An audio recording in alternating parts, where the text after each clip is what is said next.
Emmanuel Nègre. Bonjour Jean-Philippe Denis. Emmanuel Nègre, vous êtes maître de conférence en sciences de gestion à Toulouse School of Management, donc à l'IAE de Toulouse, Institut d'administration des entreprises de Toulouse. Et vous êtes membre du bureau du Conseil national des universités de sciences de gestion et du management.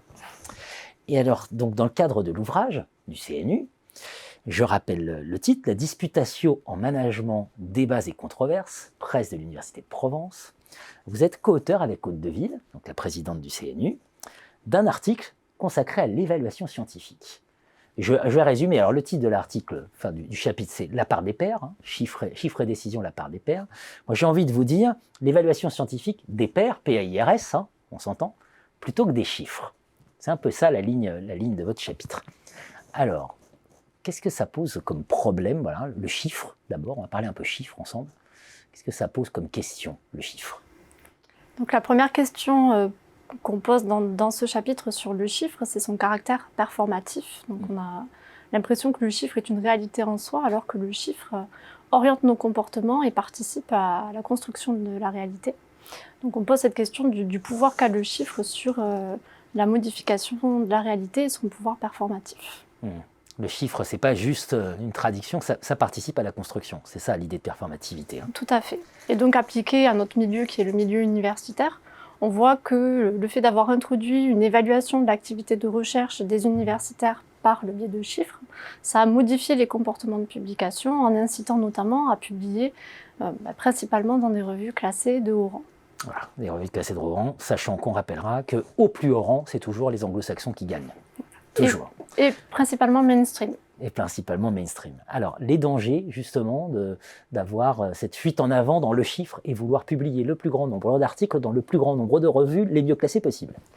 Alors, les dangers, ils sont nombreux. Pour en citer que quelques-uns, le premier, on dira que c'est le fait de délaisser les autres formes de publication, comme par exemple les ouvrages ou comme par exemple les revues professionnelles, alors même qu'ils permettent de s'adresser à une communauté, à une audience beaucoup plus large.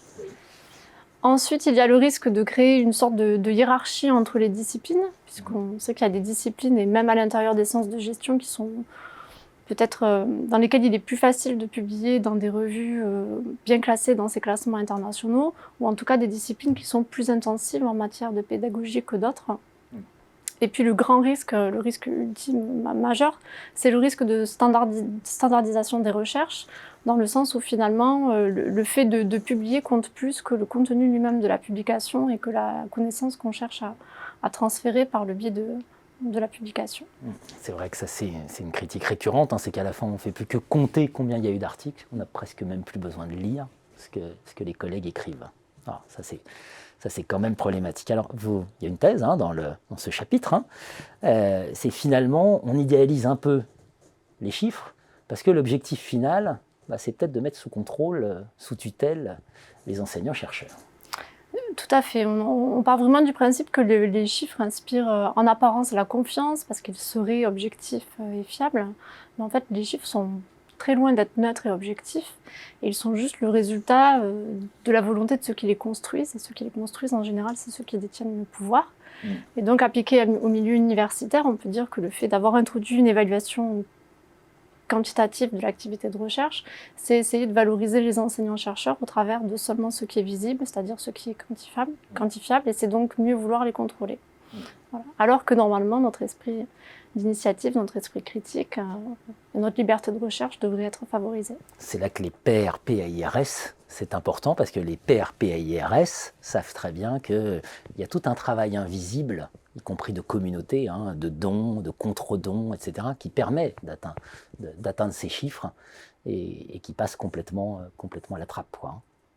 C'est ça. Est-ce qu'il faut pour autant tuer le chiffre ? Alors non, la thèse qu'on défend dans le chapitre, c'est vraiment que le chiffre reste quand même un élément incontournable de l'évaluation, particulièrement dans des évaluations dites de masse, quand il y a vraiment un grand nombre d'évalués.